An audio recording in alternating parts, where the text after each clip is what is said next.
నమస్కారం. మనిషి అంటేనే మంచోడు ప్రత్యేక చర్చా కార్యక్రమానికి స్వాగతం. ఈరోజు మనతో ఎల్వి రామరాజు గారు, పారిశ్రామికవేత్త, ఉత్తరీత్యా. అలాగే చిన్నప్పటి నుంచి ఆయన కమ్యూనిస్టు భావజాలంతో పెరిగారు. ఒక మారుమూల గ్రామంలో పాత కావలి దగ్గర ఉన్నటువంటి కందుకూరు ప్రాంతంలో వీరవల్లి అనే గ్రామంలో రైతు కుటుంబంలో జన్మించారు. పాలిటెక్నిక్ చదువుకున్న తర్వాత హైదరాబాద్ నగరానికి వచ్చి ఒక పరిశ్రమలో ఉద్యోగ జీవితాన్ని ప్రారంభించారు. అక్కడి నుంచి ఐఎఫ్టియు కార్మిక సంఘాల కార్యక్రమాలలో, అలాగే చిన్న తరహా పరిశ్రమల సంఘాల్లో అత్యంత క్రియాశీలకంగా పనిచేస్తూ ఎప్పుడు కూడా మొత్తం జీవితం అంతా ఉద్యమాలు, తనతో పాటు ఉన్నటువంటి 10 మంది శ్రేయస్సు కోసం పనిచేస్తూ వచ్చారు. అలాంటి రామరాజు గారిని అడిగి వారి విశేషాలు తెలుసుకుందాం. రామరాజు గారు నమస్కారం. రామరాజు గారు చెప్పండి, మీరు పుట్టి పెరిగింది చిన్న గ్రామం, కావలి దగ్గర వీరవల్లి అనేటువంటి చిన్న గ్రామం. తల్లిదండ్రులు సాధారణ రైతు కుటుంబం. అయితే మీ నేపథ్యం మొత్తం చూస్తే చిన్నప్పటి నుంచి ఎప్పుడు కూడా బహుశా స్కూల్ స్థాయి నుంచి అనుకుంటా ఒక రకంగా ఒక లెఫ్టిస్ట్ ఐడియాలజీ, అంటే కార్మికుల సంక్షేమం లేకపోతే మరొకటి భావజాల రీత్యా దానికి అటాచ్ అయి ఉన్నారు. మిగతా విషయాల్లోకి వచ్చే ముందు అంటే అసలు తల్లిదండ్రుల నేపథ్యం ఏమన్నా కాస్త ఉద్యమాలు లేదంటే ఆ భావజాలంతో ఉన్నటువంటి నేపథ్యమా, లేకపోతే మీ అంతటా మీకుగా అది సమాజాన్ని చూసి తీసుకున్నదా? అది ఒరిజినల్గా ఇప్పుడు మా ఫాదర్ పెద్ద రైతేనండి, విలేజ్లో. చిన్న విలేజ్ వీరేపల్లి అని ఉలవపాడు మామిడికాయల ఫేమస్ కదా ఆ మండలం. నెల్లూరు జిల్లా. అప్పుడు ఆయన అంటే ఆయన కన్వెన్షనల్ రైతే కానీ అంటే అంటే పాత ఆ రోజుల్లో ఉండే ఇప్పుడు జీతగాళ్ళని వాళ్ళని తక్కువ చేసి చూడటం అది లేదండి. ఒరిజినల్గా ఆయన లక్షణాలు అంటే ఆయన ఆ ఏజ్లో అప్పట్లో ఆ కాలంలో ఆయన ఉన్న పరిస్థితులను బట్టి ఆయన కొంచెం మోడరేట్, కమ్యూనిస్టు అయిన కాకపోయినా సమభావన అన్నది చూపించేవాడు. అలాగే రాజకీయంగా బాగా యాక్టివ్గా ఉండేవారండి. రాజకీయంగా యాక్టివ్గా ఉండేవారు. మోస్ట్లీ ఆయన లైఫ్ అంతా యాంటీ కాంగ్రెసే పనిచేశారు. అప్పట్లో అంతే కదా, కాంగ్రెస్ వ్యతిరేకమే కదా, కమ్యూనిస్ట్ స్వతంత్ర పార్టీ అని వాటికి వీటికి బాగానే చేసేవారు. తర్వాత నాకు అసలు ఈ కొంచెం ఆ భావజాలం కానీ అటువైపు నడపడానికి కారణం కావల్లో నేను చేరిన విద్యా సంస్థలండి. విశ్వోదయ విద్యా స్కూలు, అలాగే కాలేజ్, జవహర్ భారతి కాలేజ్. జవహర్ భారతి అంటే ఆ రోజుల్లో బాగా పేరు ఈ లెఫ్ట్ మూవ్మెంట్. ఆయన ఒరిజినల్గా ఆయన రెక్టార్ గారు దొడ్డ రామచంద్రారెడ్డి, డిఆర్ అంటారు. ఆయన కూడా అస్సలు డౌన్ టు ఎర్త్. ఆయన 10th ఇంటర్ చదివారు. ఈ చదువు అంటే అది ఒక పిచ్చి ఆయనకి. ఆయన ఒక లెక్చరర్ సెలెక్ట్ చేయాలంటే వెంకటేశ్వర యూనివర్సిటీలో పోస్ట్ గ్రాడ్యుయేషన్ నుంచి బయటకు వచ్చే వాళ్ళని ఎగ్జామ్స్ అయిపోగానే వెళ్ళి అక్కడ కూర్చొని లాడ్జ్లో రూమ్ తీసుకున్నారట. 3 days 4 days ఉండి ప్రతి హెడ్ ఆఫ్ ది డిపార్ట్మెంట్కి వెళ్ళి ఎవరు మంచోళ్ళు బాబు మా దగ్గరికి రా, బాగుంటుంది, అలా తీసుకొచ్చి అంత శ్రద్ధ చూపించి విద్యా సంస్థలు పెంచారు. అలాగే అప్పట్లో ఉన్న కాలేజీ లెక్చరర్లు కానీ స్కూల్ టీచర్లు కానీ అసలు వాళ్ళ నడవడిక, వాళ్ళు చేసే పనుల వల్ల మేము కూడా అటువైపు ఇన్స్పైర్ అయ్యాం. అదే రకంగా అంటే మీరు ఇంటర్మీడియట్ వరకు జవహర్ భారతిలో చదివారు. ఆ తర్వాత పాలిటెక్నిక్, బహుశా విద్యార్థి ఉద్యమాలు పాలిటెక్నిక్ నుంచి మీరు స్టార్ట్ చేసినట్టున్నారు. అప్పట్లో ఇప్పుడంటే ఆ ప్రొవిజన్ ఉంది, పాలిటెక్నిక్ నుంచి ఒక టెస్ట్ రాసుకొని ఇంజనీరింగ్ సెకండ్ ఇయర్లో చేరటానికి. కానీ మీరు 70sలో 76 to 79 మీరు పాలిటెక్నిక్ చదివినట్టున్నారు. అప్పటికి నాకు తెలిసి ఆ ప్రొవిజన్ లేదు. మీరు పెద్ద ఉద్యమం, ఈ పాలిటెక్నిక్ అయిపోయిన వాళ్ళని ఇంజనీరింగ్ 3rd yearలో చేర్చుకోవాలని ఒక మూమెంట్. ఏంటంటే అప్పుడు కూడా విద్యార్థి సంఘాల్లో అట్లా ఉన్నారా, లేదంటే మామూలుగా ఆ ఇష్యూ మీద? అంటే ఒరిజినల్గా నేను 10th ఇంటర్ స్థాయికి వచ్చేటప్పటికే కావలి కాలేజీలో కూడా ఆ కమ్యూనిస్ట్ భావజాలంతో ఆ యూనియన్లో కొంచెం యాక్టివ్గా ఉండేవాడిని. ఎస్ఎఫ్ అని ఉండేది. తర్వాత అది పీడిఎస్యూగా కన్వర్ట్ అయ్యింది. తర్వాత దానిలో పాల్గొంటూ మేము ఆ ఏజ్లోనే జూనియర్ ఇంటర్ టైంలో నైట్ స్కూల్స్ నడిపేవాళ్ళం అండి, స్లమ్స్లో. ఒక గ్రూప్గా చేరి తర్వాత నాటకాలు వేసేవాళ్ళం. అది కూడా సోషల్ సబ్జెక్ట్స్ మీద. అంటే ఆ ఏజ్లో అంటే అది ఏదో స్పెసిఫిక్గా ఏదో చేయాలని కాకపోయినా ఆ మనసులో అది ఉండేది. వాటితో విలీనమైపోయారు. కారణం ఏంటంటే ఆ కాలేజీ వాతావరణం, స్కూల్ వాతావరణం, ప్లస్ మనసులో కూడా ఎంతో ఉండుంటుంది, అది కనెక్ట్ అవ్వటం. అది చేసాం. అలాగే డిప్లొమాకి వెళ్ళాక నెల్లూరు, ఓకే, నెల్లూరులో చదివాం. నెల్లూరు కోవూరు మధ్యలో నది కొడ్డున ఉంటుంది పాలిటెక్నిక్ కాలేజ్. థర్డ్ ఇయర్ అనుకుంటాను. ఓకే, థర్డ్ ఇయర్లో రాష్ట్ర వ్యాప్తంగా ఫస్ట్ టైం, అప్పుడు దాకా సెకండ్ ఇయర్లో చేర్చుకుంటూ ఉంది సిస్టము. ఓకే, థర్డ్ ఇయర్లో చేర్చుకోమని ఉద్యమం చేసాము. ఓకే. నేను కూడా అప్పుడే ఫస్ట్ టైం ఒక ఊరు దాటి ఇంకొక చోట ప్రతి పాలిటెక్నిక్, ఆ చుట్టుపక్కల పాలిటెక్నిక్ విజయవాడ వరకు, అటు గూడూరు, విజయవాడ అన్ని చోట్ల తిరగటం, దానికోసం ఉద్యమం చేస్తే అది నిజంగా పెద్ద ఉద్యమం. అప్పట్లో స్టూడెంట్స్ అందులో ఒక పర్టికులర్ ప్లేస్లో చేయటం ఓకే, అవును అవును, కానీ రాష్ట్రం అంతా దాన్ని వ్యాప్తం చేయటం, ఓకే, ప్లస్ ఆ కదలిక రావటం, అందులో పర్టికులర్గా అప్పుడు ఎమర్జెన్సీ టైం. ఓ కరెక్టే, 76, 77 అంటే బాగా ఎమర్జెన్సీ టైం. పూర్తిగా మూసేశారు. ఓకే, మూసేసి ప్రతిసారి ఎగ్జామ్స్ జనరల్గా పాలిటెక్నిక్ ఎప్పుడు మూసేశారు. ఆ తర్వాత ఏదో స్ట్రైక్ ఎత్తేసారు. అయిపోయిన తర్వాత ఫైనల్ ఇయర్ ఎగ్జామ్స్కి ఇంకెంత 2 months ఉంది. ప్రతి సంవత్సరం ఎగ్జామ్స్ సెప్టెంబర్ దాకా లాగేవాళ్ళు. ఆ సంవత్సరం ఏప్రిల్లో పెట్టేశారు తొందరగా. దాంతో రిజల్ట్ కూడా చాలా దారుణంగా వచ్చింది. నాకు ఆ ఎఫెక్ట్ నా మీద పడలేదు అనుకోండి. అలాగే చిన్నప్పటి నుంచి కూడా చదువు అంటే ఒకసారి చదివితే అర్థమయ్యే స్థాయి ఉండేది, కానీ దాని మీద ఎక్కువ ఫోకస్ చేసింది ఎప్పుడు లేదండి. అంటే ఏదో చదువుకొని పైకి ఎదగాలన్న ఆలోచన, అంటే దాని మీద ఎక్కువ ఫోకస్ ఎందుకో రాలేదు. ఏదో చదివేవాడిని పాస్ ఈజీగా, ఊరికే పుస్తకం చదివితేనే బుర్రకి ఎక్కేది కొంత, అది రాసేయటం, పాస్ అవటం. సో అయితే మీరు దాని తర్వాత పాలిటెక్నిక్ అయిపోయాక సరే 1 సంవత్సరం ఊర్లో వ్యవసాయం చేసుకున్నారు. ఆ తర్వాత హైదరాబాద్లో ఒక ఇండస్ట్రీలో మామూలుగా పాలిటెక్నిక్ మీద అప్పుడు చాలా అవకాశాలు, మనకి ఇండస్ట్రియల్ రెవల్యూషన్ స్టార్ట్, మనకి బిహెచ్ఎల్ ఇలాంటివన్నీ పెట్టుతుంటాయి. హైదరాబాద్లో ఒక పరిశ్రమలో చేరారు. అక్కడ కూడా ఇదే ఈ కార్మిక వర్గాలు వీళ్ళతో పోరాటాలు, ఐఎఫ్టియు లాంటి దాదాపు 5 ఏళ్ళు మీరు ఐఎఫ్టియులో యాక్టివ్గా ఉద్యోగంలో చేరిన, పనిచేసిన 5 ఏళ్ళు, కార్మికుడిగా పనిచేసిన 5 ఏళ్ళు మీరు మళ్ళా ఏంటి అప్పుడు ఏముండే ప్రధానంగా అంశాలు, వేటి మీద పనిచేసేవాళ్ళు? ఒరిజినల్గా ఒక అంటే చిన్న ఉదాహరణ చెప్పాల్సింది ఏంటంటే, అక్కడ ఒక 3 ఇండస్ట్రీస్ మీద ఆ ఏరియా అంతా ఐఎఫ్టియు అప్పట్లో యాక్టివ్గానే ఉంది నేను వచ్చేటప్పటికే. ఎక్కడ సార్, ఏ ఏరియాలో చేసేవారు ప్రధానంగా? పర్టికులర్గా పటాన్చెరు, ఇస్నాపూరు, ముత్తంకి, అంటే అటువైపు మెదక్ బెల్ట్, మెదక్ జిల్లా వెస్టర్న్ పార్ట్. ఓకే. అప్పటికే ఉద్యమం, వాళ్ళ ఐఎఫ్టియు యూనియన్ ఉంది. ఒక 3-4 ఇండస్ట్రీస్ స్పిన్నింగ్ మిల్స్ ఉండేయండి. యజమానులేమో నార్త్ ఇండియన్స్, మార్వాడీస్, గుజరాతీస్, ఎవరో మొత్తానికి వాళ్ళు. అసలు అక్కడ కార్మికుల పరిస్థితి ఎంత దారుణంగా ఉండేదంటే, 300 మంది పనిచేస్తున్న ఒక కంపెనీ, లోకల్ వ్యక్తి ఒక్కరు లేరు, అందరినీ ఎక్కడో నార్త్ నుంచి తీసుకొచ్చి ఒక 10x10 అంటే వరుసగా పెద్ద షెడ్లు అండి, గోడ కాంపౌండ్ వాళ్ళని అనుకొని వరుసగా రేకులు వేసి ఉంటాయి. ఒక 10x10కి మధ్యలో పార్టిషన్ ఉంది, షెడ్. ఆ షెడ్లో 10x10లో 8 నుంచి 10 మందిని కుక్కేవాళ్ళండి. అసలు మొత్తం 10 మంది పడుకుంటే రూమ్ ఉండదు. వాటన్నిటికి కలిపి ఒక 150 మంది దాకా దాదాపు లోపలే ఉండాలి క్యాంపస్లో. వాళ్ళందరికి కలిపి 2-3 టాయిలెట్లు. దుర్భరమైన పరిస్థితి అండి. జీతం 300 ఎంత ఇచ్చేవాళ్ళు. అది నేను వేరే కంపెనీ ఉద్యోగం చేసుకుంటూ వాటి మీద ఫోకస్ అవ్వటం, ఆ యూనియన్ తరఫున అక్కడికి వెళ్ళి వాళ్ళ పరిస్థితులన్నీ తెలుసుకొని, అక్కడ ఆల్రెడీ ఒక యూనియన్ ఉంది లోకల్, అక్కడ ఒక పొలిటికల్ బ్యాక్గ్రౌండ్ ఉన్న ఎవరు, అంతే అన్ని పార్టీలకు అనుబంధ కార్మిక సంఘాలు కదా, వాళ్ళు ఏం చేస్తున్నారో అసలు కార్మికులకు తెలియదు. అగ్రిమెంట్ అయిపోయి భాష రాదు, ఇక్కడ మనుషులు కాదు, యాజమాన్యంతో వాళ్ళ అగ్రిమెంట్ కుదుర్చుకునేవాళ్ళు ఇంటర్నల్గా. అది ఏమైందో కూడా వీళ్ళకి తెలియదు, వీళ్ళకి జీతాలు లేదు, వీళ్ళ పరిస్థితులు ఏ విధమైన మార్పు లేదు. ఐఎఫ్టి ఎప్పుడు ఎంటర్ అయిందో ఒక రకంగా ఘర్షణలు కూడా స్టార్ట్ అయింది.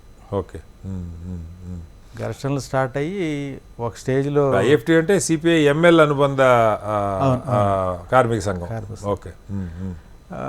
అంటే లోకల్ లీడర్స్ పొలిటికల్ లీడర్స్ వీళ్ళ అంటే వీళ్ళు చుచ్చుకుపోతే మన ఆధిపత్యం చెల్లదు అనే ఉద్దేశంతో ఓకే పొలిటికల్గా చాలా ఎఫర్ట్ పెట్టారు. మేబీ ఎన్టీ రామారావు గారి టైంలో అనుకుంటా. ఓకే తొక్కటానికి చాలా ఎఫర్ట్ పెట్టారు, నాయకుల్ని చాలామందిని జైల్లో పెట్టారు. ఓకే ఓకే అలా నడిచిందనమాట. దానివల్ల అంటే ఆ కార్మికుల ఆ పరిస్థితులు చూశాక ఇంకానండి మేము ఎప్పుడైతే అక్కడ యూనియన్ ఎస్టాబ్లిష్ చేసామో ఎస్టాబ్లిష్ చేసి శాలరీస్కి అగ్రిమెంట్కి స్ట్రైక్ మొదలుపెట్టాం. ఓకే స్ట్రైక్ మొదలుపెట్టగానే కంపెనీ యాజమాన్యం మూసేసింది. కంపెనీ మూసేసింది. ఓకే మూసేస్తే మేమందరం చుట్టుపక్కల అంటే ఈ ఐఎఫ్టీయూలో పనిచేసే కార్మికులు కొన్ని కంపెనీలో సంఘాలు ఉంటారు కదా, వాళ్ళంతా జీతాల నుంచి అప్పట్లో ఉండే చిన్న జీతాలు ఆ జీతంలోంచి కంట్రిబ్యూషన్ ఇస్తే ప్రతిరోజు నాలాంటి వాళ్ళు కొందరు కార్యకర్తలు యాక్టివ్గా ఉన్నవాళ్ళు నేను లోనా మీద రోజు ఒక బియ్యం బస్తా ఒక చిన్న కందిపప్పు కూరగాయలు వేసుకొని వెళ్ళి అక్కడ వండి పెట్టేవాళ్ళండి ఆ 300 మంది కార్మికులు. ఈరోజు ఎవడన్నా కార్మిక నాయకులు ఎవరన్నా వాళ్ళ బాగోగులు చూస్తున్నారండి. అట్లా వాళ్ళకి 300 మందికి దాదాపు 3 నెలల పాటు ఇవన్నీ ఏంటంటే మానవత్వం దృష్టి. ఇప్పుడు వాళ్ళు కష్టపడుతుంటే మిగిలిన కంపెనీల వాళ్ళు ఆ రకంగా సహాయం చేయాల్సిన అవసరం కూడా లేదు. దాని తర్వాత అప్పుడు ఇక ఫ్యాప్సియా అంటే ఫెడరేషన్ అన్నమాట, స్మాల్ స్కేల్ ఇండస్ట్రీస్ ఏపీ మొత్తానికి. ఇక దానిలో వీళ్ళు మెదక్ వాళ్ళు అంతే కదా ఉన్నారు కాబట్టి నన్ను అక్కడ వైస్ ప్రెసిడెంట్గా ఉపాధ్యక్షులకి ఎన్నుకున్నారు. అట్లాగే దానిలో కూడా మీరు ఒక స్టేట్ లెవెల్ కమిటీ మొత్తం అంటే దాంట్లో ప్రెసిడెంట్ కొన్ని కార్యక్రమాలు చూసుకుంటే వైస్ ప్రెసిడెంట్ అట్లా నాకు స్టేట్ లెవెల్ కమిటీ అని ఇన్సెంటివ్స్ మీద నేను అంటే ప్రభుత్వాల నుంచి రావాల్సిన రాయితీలు వాటి మీద ఒక ఉపసంఘం లాంటిది ప్రభుత్వంతో డైరెక్ట్ కమిషనర్ ఆఫ్ ఇండస్ట్రీస్ ఉంటారు. ఓకే ఇక డిస్ట్రిక్ట్ ఇండస్ట్రీ సెంటర్స్ వాళ్ళ ఆఫీసర్లు వాళ్ళతో కోఆర్డినేట్ చేసుకొని ఓకే సబ్సిడీస్కి ఎన్ని అప్లికేషన్స్ వచ్చినాయి, ఎన్ని శాంక్షన్ అయినాయి, ఏటికి ఏం ప్రాబ్లమ్స్ ఉన్నాయి అనేది ఎవ్రీ మంత్ సెకండ్ థర్డ్ ఆ ప్రాంతంలో ఒక మీటింగ్ పెట్టేవాళ్ళు. ఓకే అక్కడ కూడా నేను ఫస్ట్ టైం ఆయన సుధీందర్ భట్టాచార్య అని ఆయన తర్వాత ఇరిగేషన్ సెక్రటరీ కూడా అయ్యారు. ఆయన కమిషనర్గా ఉండారు, ఐఏఎస్ ఆఫీసర్. ఓకే ఆయన అనేవాడు, రాజు నువ్వు ఫస్ట్ టైం అయ్యా ఇక్కడ నన్ను ఇట్లా అడ్డం తిరిగి అన్నిటికీ ఆపేస్తున్నావు నువ్వు అనేవాడు. ఓకే ఓకే అంటే 3rd 4th మీటింగ్ పెడితే ఓకే మనకి ఒక 4 రోజుల ముందు మొత్తం ఇంత పెద్ద బుక్ ఇస్తారండి. ఓకే అవి స్టడీ చేసి ఆ రోజు మాట్లాడాలి. ఓకే ఆ రోజు మధ్యాహ్నం 2 నుంచి మీటింగ్ ఉంటుందండి, పొద్దున 7-8 నాకు బుక్ చేరుతుంది. ఓకే అందువల్ల వెంటనే ఆ రోజు మీటింగ్ యాక్సెప్ట్ చేయడానికి నేను ఒప్పుకున్నాను. ఒక సంవత్సరము అలాగే అప్పట్లో ఒకటేం స్టార్ట్ చేశారంటే స్టేట్ ఫార్మేషన్ డే ఉంటుంది కదా, AP state formation. Next day small scale industries day జరిపేవారు చంద్రబాబు నాయుడు కానీ ఆ తర్వాత రాజశేఖర రెడ్డి టైంలో కూడా అయినాయి. ఓకే ఓకే అప్పుడు స్మాల్ స్కేల్ ఇండస్ట్రీస్ వాళ్ళకి అవార్డులు ఇచ్చేవాళ్ళు. ఓకే ఒక సంవత్సరం అవార్డులు ఇవ్వకుండా ఆపాను నేను. ఓకే వాళ్ళు తీసుకున్న క్రైటీరియా ఫ్లెక్సిబుల్గా లేదు, ట్రాన్స్పరెంట్గా లేదు, ఇచ్చుకున్నారు అనేది ఆపేశారు. ఆ సంవత్సరం ఇవ్వాలి అవార్డ్స్ చేశారు. అట్లా అలాగే రాష్ట్రం అంతా వింత ఏంటంటే అప్పట్లో వాళ్ళ ఆఫీసర్లు కొన్ని యూనిట్స్ విజిట్ చేయాలండి ర్యాండమ్గా, ఒకటి విజయవాడ ఒకటి వైజాగ్, నామ్స్ అన్ని ఫాలో అవుతున్నా లేదా. అలాగే దాంతోపాటు మీరు ఈ వాళ్ళు సబ్సిడీకి అప్లై చేస్తున్నారు కదా, వాళ్ళు జెన్యూనా కాదా అనేది క్రాస్ చెకింగ్ కోసం వాళ్ళ టీము, నేను ఫ్యాప్సియా తరపున ఒక అతను, ఫిక్కీ వాటి మిగిలిన అసోసియేషన్ దగ్గర అట్లా 3-4 ఉండేవాళ్ళు. మేము సొంత డబ్బులు పెట్టుకొని వెళ్ళేవాళ్ళం అండి అవన్నీ విజిట్కి. వాళ్ళు గవర్నమెంట్ కార్లో వస్తారు, మేము ట్రైన్ ఎక్కి ఏదో ఒకటి ఎక్కి వెళ్ళి తిరిగేవాళ్ళం. ఓకే అట్లా రాష్ట్రం అంతా ఎక్కడెక్కడ అంటే సబ్సిడీలు. అప్పట్లో వింత ఏంటంటే ఆ రోజు 90s 2010 వరకు ఉన్న దానికంటే Okay. ఇప్పుడు దారుణంగా ఉందండి సబ్సిడీస్ పరిస్థితి. మొన్న ఈ మధ్య ఒక వార్త చూశాను 2016 నుంచి సబ్సిడీలు ఇవ్వకపోతే ఇప్పుడు క్లియర్ చేస్తున్నారు. ఇప్పుడు క్లియర్ చేస్తున్నారు. మనకి ఇన్స్టాల్మెంట్ ఎంత తెలంగాణలో దారుణం. ఇప్పుడు ఒక చిన్న ఇండస్ట్రీ వాడు ఉన్నాడండి, అవును. ఓనర్ ఉంటాడు, ఒకరో ఇద్దరు వర్కర్స్ తోటి పని చేసుకుంటాడు. అంతే కదా. అతను ఈ సబ్సిడీల చుట్టూ రోజు ఆఫీసుల చుట్టూ తిరుగుతుంటే ఇండస్ట్రీ ఏమవుతుందండి? ఉన్న ఇద్దరికి పని ఇవ్వలేదు, ఆయన పని పోద్ది. పోలేదు. ఓకే. ఆ వచ్చేదానికంటే ఇక్కడ లాస్ట్. ప్రధానంగా వీటి మీద ఎక్కువ మీరు ఫోకస్ పెట్టంటే ఈ పరిశ్రమలకు రావాల్సిన రాయితీలు అవి అందకపోవటం, అది ఏం జరిగింది? సో కొన్ని ఫలితాలు ఆ టైంలో అయినాయి. తర్వాత 2010 ఆ ప్రాంతంలో ఈ కరెంట్ పవర్ కట్స్ తోటి దారుణంగా ఉండేదండి పరిస్థితి. ఓకే. ఓకే. సాయంత్రం 6ంటికి తీసేస్తారండి పవర్, రాత్రి 10ంటికి ఇస్తారు. ఓకే. అలాగే పగలు కూడా ఎంతసేపు ఉంటుందో తెలియదు. దారుణమైన పరిస్థితి. ఈ చిన్న సంఘాల వాళ్ళంతా ధర్నా చేశారు, ధర్నా చౌక్లో.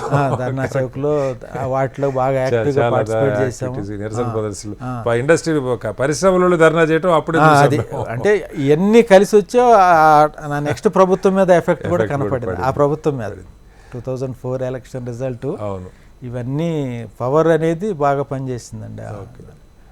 ఆ తర్వాత సార్ మీరు 2000 కొంతకాలం ఈ పరిశ్రమలు నడిపిన తర్వాత మీరు లోక్సత్తా ఉద్యమంలో, అలాగే లోక్సత్తా పార్టీలో దాదాపు ఒక దశాబ్దం పాటు పనిచేశారు.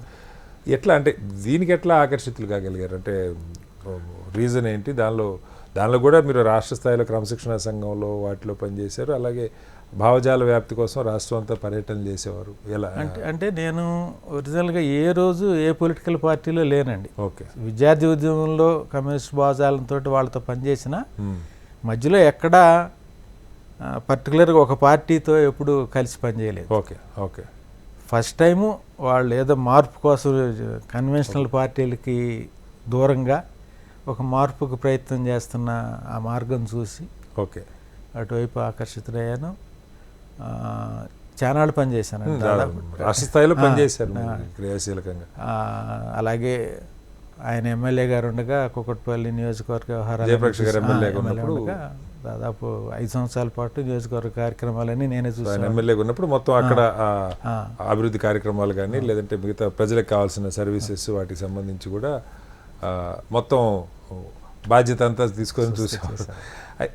దీనిలో సార్ అంటే 2014 దాకా పార్టీగా యాక్టివ్గా ఉన్నంత వరకు లోక్సత్తా పార్టీతో మీరు మమేకమై జయప్రకాష్ గారి నియోజకవర్గం బాధ్యతలే కాకుండా ఇతర రాష్ట్ర స్థాయిలో క్రమశిక్షణ సంఘం కానీ, లేదంటే ఎన్నికల సంఘాలు, పార్టీ విస్తరణ వీటిల్లో పనిచేసిన తర్వాత 14 నుంచి సరే లోక్సత్తా రాజకీయాల్లో పోటీ చేయటం మానేసిన తర్వాత అక్కడి నుంచి మీరు మళ్ళీ బహుశా మీ చిన్నప్పటి అభిలాషో ఏంటో తెలియదు కానీ సాహిత్యం, ముఖ్యంగా విప్లవ సాహిత్యం, సాంస్కృతిక కార్యక్రమాలు, వీటిని స్కిట్స్ ప్లే చేసేవాళ్ళు, పాటలు రాసేవాళ్ళు, పాటలు పాడేవాళ్ళు, ప్రదర్శనలు ఇచ్చేవాళ్ళు, దీని ప్రమోషను, దీనికి సంబంధించి మీకున్న దానిలో ఎంతన్నా కానీ వాళ్ళకి కాస్త ఆర్థిక సహాయం చేయటం, వాళ్ళని ఎంకరేజ్ చేయటం, ఈ 10 ఏళ్ళుగా ఇది ఒక తరహా సర్వీసు అనుకోవాలి. ఏంటి ఇది ఎలా మళ్ళీ ఎలా వెనక్కి తెచ్చుకోగలిగారు చిన్నప్పటి? ఒకటి, ఎప్పుడైతే అంటే ఒక బిజినెస్ సంపాదించుకోవటం తినటానికి అంతవరకు ఓకే, ఇంకొక యాక్టివిటీ లేకుండా నేను ఉండలేను ఏమో అనుకుంటున్నా నేను. ఓకే. తోసదేమో టైం స్పెండ్ చేయటం. ఆ కారణంగా 2014కి ఎన్నికల రాజకీయాల నుంచి వెనకబడిన తర్వాత ఇంకొక 2 years కొంచెం యాక్టివ్గానే ఉన్నాను, పనిచేశాను. ఓకే. దాదాపు 16-17 తర్వాత ఈ నాకు చిన్నప్పటి నుంచి నాటకాలు వేసేవాడిని. ఓకే. తర్వాత అలాగే బుక్ రీడర్ని బాగా. ఓకే. ప్రతి సంవత్సరం బుక్ ఎగ్జిబిషన్కి వెళ్తాను, నాకు నచ్చిన పుస్తకాలు తీసుకొని చదువుతుంటాను. ఓకే. అనుకోకుండా మా జూనియర్, ఓకే, కావలి నా స్కూల్లో ఓకే, దాదాపు 10-12 years జూనియర్ ఖదీర్ బాబు అని, మహమ్మద్ ఖదీర్ బాబు అని, మంచి రచయిత. ఓకే. ఓకే. అతను పరిచయం అయ్యాడు. ఓకే. అతను నాకు తెలుసు అంతకుముందే కానీ ఊరికే. ఓకే. పరిచయం అయిన తర్వాత అతను పడే శ్రమ చూస్తే చాలా అనిపించేది. అతను రాయటంతో పాటు ఒక ఫ్యాక్టరీ లాగా అనమాట, రైటర్స్ ఫ్యాక్టరీ లాగా అందరినీ కొత్త కుర్రాళ్ళని ఎంకరేజ్ చేయటం, రాయించడం, ఎట్లా రాయాలో చెప్పటం. ప్రతి సంవత్సరం దాదాపు 25 సంవత్సరాలు, ఈ సంవత్సరంతో 25 సంవత్సరాలు అవుతాయి. ప్రతి సంవత్సరం రైటర్స్ మీట్ అని చాలా వెరైటీగా ఆర్గనైజ్ చేస్తాడు. ఓకే. 2 days ప్రోగ్రామ్, కొత్త కొత్త రచయితలందరినీ ఎంకరేజ్ 2 days ప్రోగ్రామ్ ఎక్కడో ఒక చోట పెడతారు. లొకేషన్లు కూడా మారుతుంటాయి రాష్ట్రం అంతా, అక్కడ. ఓకే. ఆ పెట్టిన దగ్గర కూడా సీనియర్లు ఒక 10 మంది, ఓకే, కొత్తగా రాసేవాళ్ళు కొంతమంది, ఓకే, పాఠకులు కొంతమంది, ఓకే, అందరినీ కూర్చోబెట్టి ఆ చర్చ, ఆ 2 daysలో ఒక చర్చలు, రకరకాల అభిప్రాయాలు జరిగాయి. ఓకే. ఆ తర్వాత ఇంకొకటి ఏంటంటే ఒక టాస్క్, ఓకే, వాళ్ళందరూ కథలు రాసి పంపాలి. ఓకే. పంపితే ఆ సంవత్సరం ఒక కథ, కొత్త కథ అని ఒక బుక్ లాగా రిలీజ్ చేస్తారు. ఇయర్లీ బుక్ లాగా ఆ కథలలో సెలెక్ట్ చేసిన కథలో ఒక బుక్ రిలీజ్ చేయటం. అతను ఇది 25 ఏళ్ళుగా పనిచేస్తున్నాడు. సో అతను పరిచయం అవ్వటం, ఓకే, ఇది మనకు కూడా ఇది బాగుంది అనిపించింది. అతను అంటే ఆ వర్క్షాప్స్కి కూడా నేను కూడా వెళ్ళేవాడిని. ఓకే. దీంతో పాటుగా మీరు ఈ నాటక అంటే ఇలాంటివి అంటే ఇవన్నీ చదివేవాళ్ళు తగ్గిపోతున్నారు అనుకుంటాం. సినిమాలు, యూట్యూబ్లు, వెబ్ సిరీస్ వచ్చిన తర్వాత స్టేజ్ ప్లే, నాటక రంగం, డ్రామా, వీటిని కూడా ఎంతోమంది ఆసక్తి ఉన్న వాళ్ళు ఉన్నా వాళ్ళని ఎంకరేజ్ చేసేవాళ్ళు, ప్రమోట్ చేసేవాళ్ళు. వాటికి కూడా మీరు చాలా యాక్టివ్గా, ఉదాహరణకి కదిరిబాబు గారు రాసినవి కావచ్చు, లేకపోతే వేరే వాళ్ళు బాంబే టైలర్స్ కానీ, లేకపోతే ఇలా అనేక వాటికి కొంత వాళ్ళని ఎంకరేజ్ చేయటం ఆర్థికంగా, లేదు వాటిల్లో ఇన్వాల్వ్ అవటం కూడా చేసుకుంటూ వస్తూ ఉన్నారు. ఎట్లా? ఇప్పుడు సెంట్రల్ యూనివర్సిటీ అతను బషీర్ అని ఉన్నారు. ఓకే. అతను చాలా ఎఫర్ట్ పెడుతున్నాడు. అంటే ఈ ట్రైనింగ్ ఇవ్వటం కుర్రాళ్ళకి, నాటకాలు. ఓకే. ఇప్పుడు ఆ మహమ్మద్ ఖదీర్ బాబు రాసిన న్యూ బాంబే టైలర్స్ అని ఒకటి, ఓకే, దాన్ని దాదాపు ఒక 20 ప్రదర్శనలు అయినాయి రాష్ట్ర వ్యాప్తంగా అయినాయి. మలయాళంలోకి ట్రాన్స్లేట్ అయ్యి కేరళలో ప్రదర్శిస్తున్నారు అన్నమాట. అది సామాజికమైన సబ్జెక్ట్ అండి, నిజంగా అది మాటలు కాదు. పాత రోజుల్లో దర్జీ అని, సొంత దర్జీ ఇంటికి వెళ్ళి వాళ్ళు వెళ్ళి కుట్టించుకునేవాడు. ఓకే. ఆ స్టేజ్ నుంచి యాంత్రీకరణ వచ్చింది, మెకనైజేషన్, అది వాళ్ళ కడుపు కొట్టింది. అది ఒక సామాజిక అంశం. దాని మీద రాశాడు. దాన్ని కథనం ఇంకొక అతను ఇండ్ల చంద్రశేఖర్ అని, అతను కూడా ప్రొఫెసర్, అతను దాన్ని డ్రామటైజ్ చేశాడు. ఓకే. దాని ప్రదర్శనలకు కూడా నేను అంటే కావలి, అంటే అసలు బేస్ కథ ఇప్పుడు కదీర్ బాబు రాసిన బేస్ కావాలి, మీ జవహర్ భారతి నేపథ్యం. అందుకని కావల్లో ప్రదర్శన పెట్టాలి అని చెప్పి కొంచెం ఎఫర్ట్ పెట్టి చేసాము.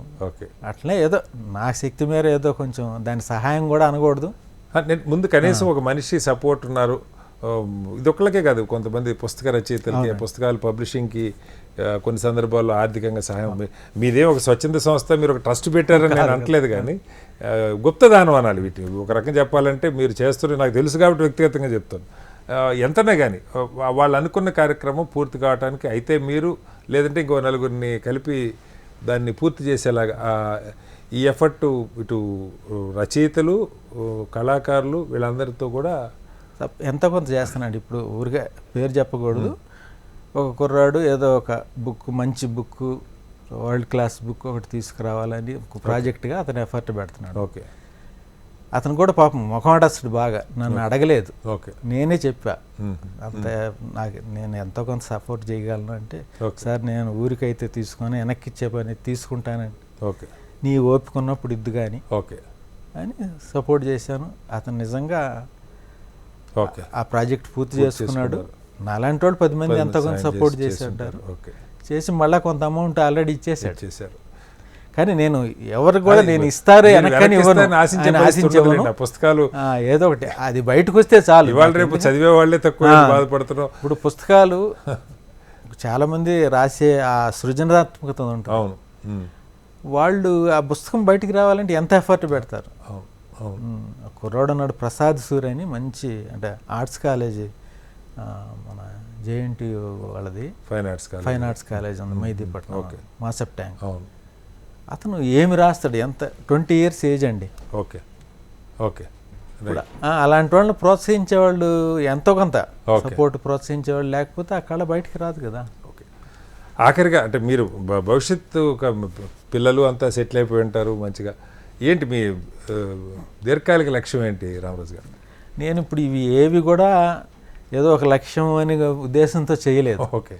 ఏదో ఒకటి మనం బాగున్నాం, పక్కనోడు ఒకరో ఇద్దరు బాగుంటే చాలనే ఆలోచనతో చేసేది తప్పితే ఏది నేనేదో ఎవరినో ఉద్ధరిస్తున్నానో కొంత భావజాల ప్రభావం, కొంత సమాజంలో మనకు కనబడుతున్న వీటి అందులో ఇప్పుడు జరుగుతున్న అవి చూస్తుంటే కొంచెం అనీజీగా ఉంటుంది. ఓకే, ఆ సామాజిక స్పృహ పెంచాలి, ఓకే, ఇంక్లూజివ్నెస్ పెంచాలి, ఓకే, విద్వేషాలు పెంచడాన్ని కంట్రోల్ చేయాలి ఓకే అనే ఆ ఉద్దేశంతో ఎంత మనం చేయగలిగితే అంత చేద్దాం.